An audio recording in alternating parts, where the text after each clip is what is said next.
dans mon chemin, dans mon parcours spirituel, ce que j'ai oublié de dire tout à l'heure, ce qui est singulier aussi dans mon chemin, c'est tous les enfers relatifs ou absolus que j'ai pu croiser. Alors déjà les enfers dont tu parles ici, que tout à chacun vit en tant qu'être humain. Donc la vie n'est pas un long fleuve tranquille. Et il y a plein d'épreuves qui viennent à nous. Et effectivement, c'est pas facile.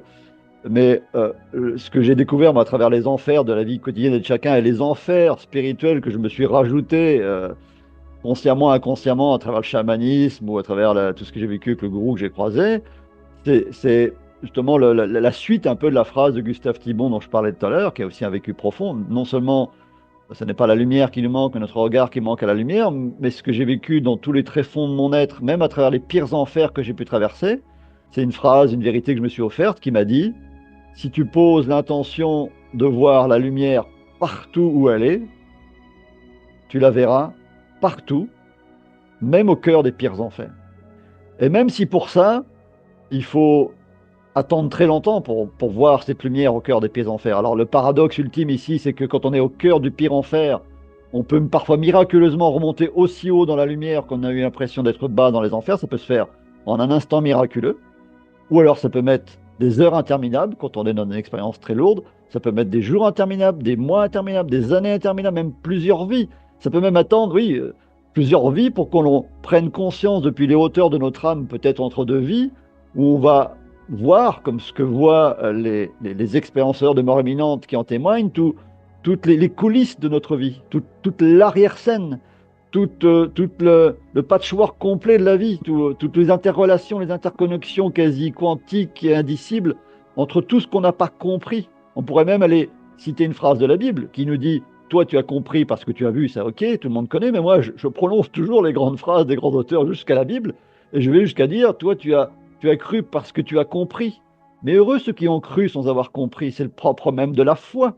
Donc quand tu es au cœur du pire enfer, et j'ai eu presque eu envie de dire ici, j'ai eu la chance, tu vois, comme ça vient chercher, j'ai eu la chance de toucher l'enfer absolu. Et le propre de l'enfer absolu, c'est de savoir qu'il n'y a aucune porte de sortie. Sinon, ça ne serait pas l'enfer absolu.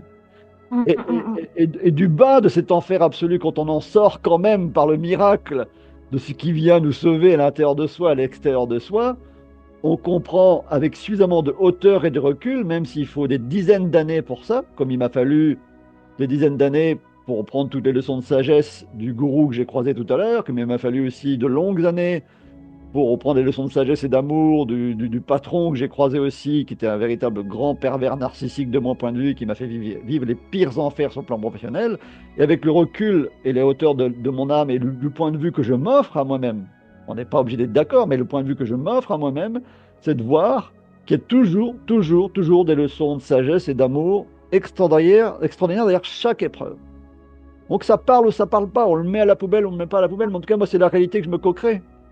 Donc ça met le temps qu'il faut, mais je sais qu'il y a toujours que des bonnes nouvelles derrière même le pire.